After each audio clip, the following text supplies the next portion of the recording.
Welcome, Congressman. Good to be with you. You've called on Jason Chaffetz, who's the chairman of the committee, to allow the committee to investigate Michael Flynn, the former national security advisor. Where does that stand?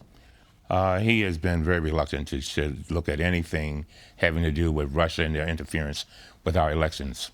As Chairman Nunes just said, they seem to be more anxious in looking for the leakers than dealing with the issue of our elections being interfered with, which I think is phenomenal. What do you, in terms of, you want to look at the whole elections being interfered with, or Michael Flynn in particular? I want to look at Michael Flynn and any interference with our elections. John, we can't have people in Russia taking over our elections. And first of all, it takes away from the credibility of the elections. It makes people feel uncomfortable, that is the voters, and we have to have the integrity of our elections. And they seem very reluctant to do that. Let me ask you about leaks, though. You wrote last year in August, you said, reporters have an obligation to ask why these sources demand to remain anonymous while refusing to provide copies of the documents they are peddling. That sounds very much like what Chief of Staff Reince Priebus said and what Chairman Nunes said in terms of these leaks everywhere, no names attached. Yeah, I'm always concerned about leaks. I really am. Our committee gets a lot of leaks, and we get a lot of whistleblowers, John. When we were trying to address the Secret Service, Chairman Chaffetz welcomed whistleblowers and leaks. Now that we're getting leaks with regard to this issue, suddenly he wants to attack the leakers. I think we have to look at leaks, but at the same time, there are some things that we cannot change unless we do have certain information. Other than that, we wouldn't have it. We wouldn't even know that Flynn had the kind of interaction and Manafort had the interaction with the Russians if we didn't have leaks. We wouldn't even know it. Let me switch to, your name came up in the president's press conference. Very prominently.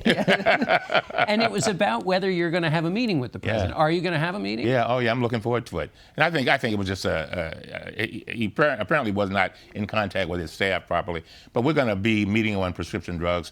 We're going to be out this week, so I expect it to be the next week. What are you going to talk about on prescription? I want to talk about prescription drugs, the high price of prescription drugs. And he has made it clear that he wants to do something about that. I'm also going to, John, I've got to talk to him about voting rights. You know, he talks about this voting fraud, which is non-existent, but he doesn't talk about all of the millions of people who have been denied their right to vote because of suppression. So I want to talk about things like that also. And what about an agenda for the urban communities? Definitely. I understand that he will be, the Congressional Black Caucus wrote him on January the 19th. He never answered the letter until a day or so ago. But they have laid out an agenda where they'll be meeting with him and trying to resolve some urban issues and issues throughout the country. And do you think you can work with him? I think we have to work with him. I've got people who, I keep telling people, this is our president. He's going to be our president for the next 4 years. I've got people in my community who are suffering from cancer. They need treatment. I've got people who need jobs. And I've got to work with this president. But at the same time, there's nobody that has been tougher on this president than I have been.